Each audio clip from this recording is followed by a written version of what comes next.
Hello mga ka-idol! So ngayon, may ituturo ulit ako sa inyong napakagandang kanta, no?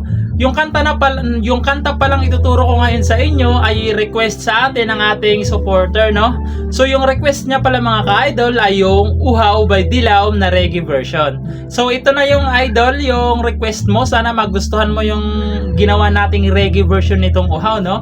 So maraming salamat sa iyo idol. Shout out na rin sa iyo.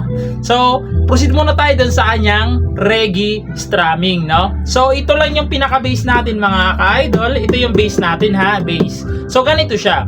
Bass, down, top, down. Okay, ganun lang siya. So proceed na tayo doon sa kanyang verse. So yung verse niya doon mga ka-idol is G. Ayan, G. Tapos A7. Halos dalawang chords lang sa buong verse to mga ka-idol. Kung ano lang yung pagkakasunod-sunod ng chords, yun lang yung susundin nyo, no? So, doon muna tayo sa kanyang G kasi reggae yung ituturo natin, bar chords yung gagamitin natin, no? Ganito yung G nya. Ayan. So, nakabar siya dyan sa 3rd fret. Ayan. 1, 2, 3. Dito naman sa 4th fret ay itong 3rd string. Dito naman sa 5th ay 5th string tsaka 4th string. Ayan yung G na gagamitin natin. Yan. Sunod is A7. Yung A7 na gagamitin natin is dito. Yan. Nakabar siya dyan sa 5th fret. Ayan. 1, 2, 3, 4, 5. Nakabar siya dyan. Tapos dito naman sa kanya, sa 6th fret ay 3rd string. Dito naman sa 7 ay itong 5th string. Ayan yung A7. Okay? Yung pagkakasunod-sunod ng chords mga ka-idol, yan yung susundin nyo ha. Kasi dalawa lang naman to, kaya dalawa lang yung tinuro ko, no? So, kantahan natin yung kanyang verse para mas maintindihan nyo, no? So, ganito siya pag kinantahan. Sabik ng mahalikan, mayakap ka't sumayaw sa ulan, ang mundo'y gagaan. Mundo ko'y gagaan. Manigaw man ang landas ay hahanapin ng kalsada patungo sa'yo. Ikaw ang daan. Madilim man ang So doon na yung papasok yung kanyang free chorus, no?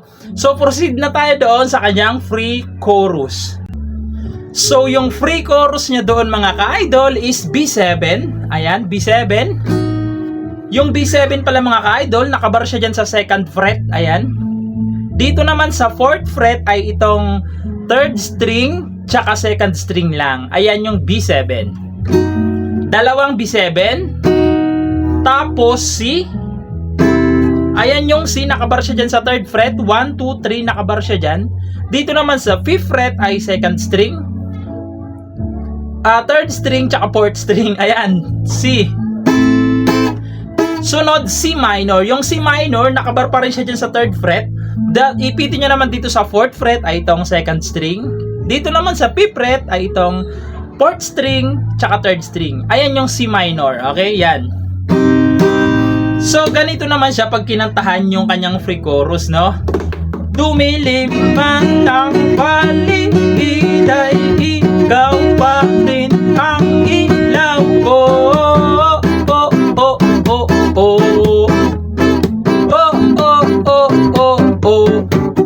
Ganun na siya. Tapos papasok na yung bakit uhaw sa iyong sayaw, bakit ikaw. So doon na yun sa chorus, no? So puntahan na natin yung kanyang chorus. So yung chorus niya naman doon mga ka-idol is G. Ayan, naturo ko naman na yung G, kaya hindi ko na i-demo yung string, no? So G, B7, ayan, tinuturo ko na din. Tapos C. Ayang tatlong chords na yan mga ka-idol is gagawin nyo ng 3 times, okay? 3 times. Pag nagawa nyo siya ng 3 times, pupunta na kayo ng A7. Ayan, naturo ko na rin yan. A7. Tapos G ulit. Tapos B7 ulit. Tapos A7 ulit. So, ganun siya, no? So, kakantahan natin yung kanyang chorus para mas maintindihan nyo, no? Pagpasensyaan nyo lang mga ka-idol kasi hindi ko masyadong kabisado tong kanta na to, no? So, ganito siya pag kinantahan. Bakit uhaw sa iyong sayaw? Bakit ikaw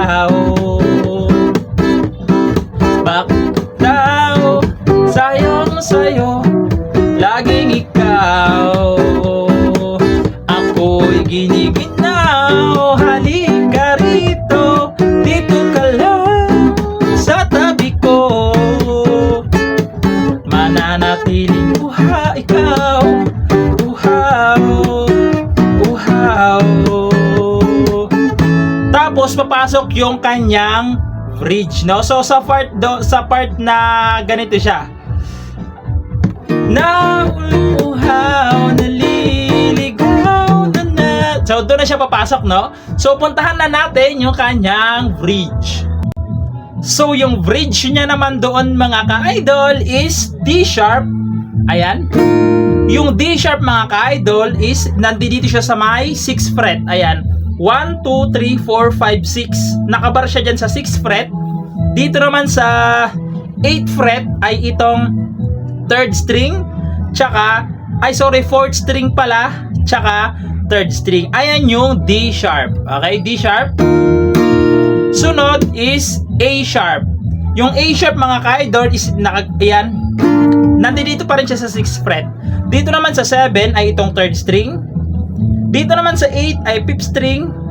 Tsaka 4th string. Ayan yung A sharp.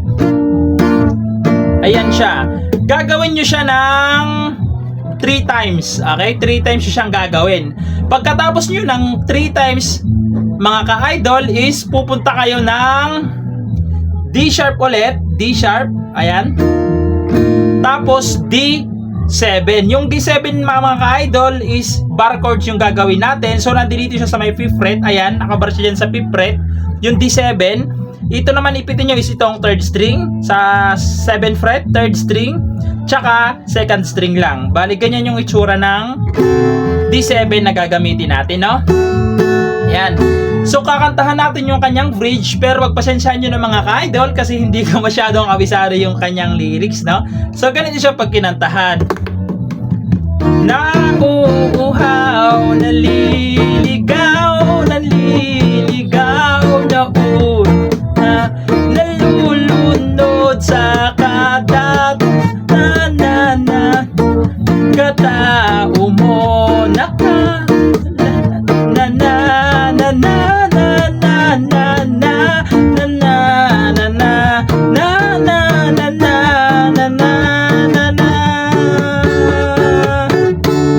tapos papasok ulit yung kanyang chorus, yung bakit uhaw, sayong sayaw, bakit ikaw.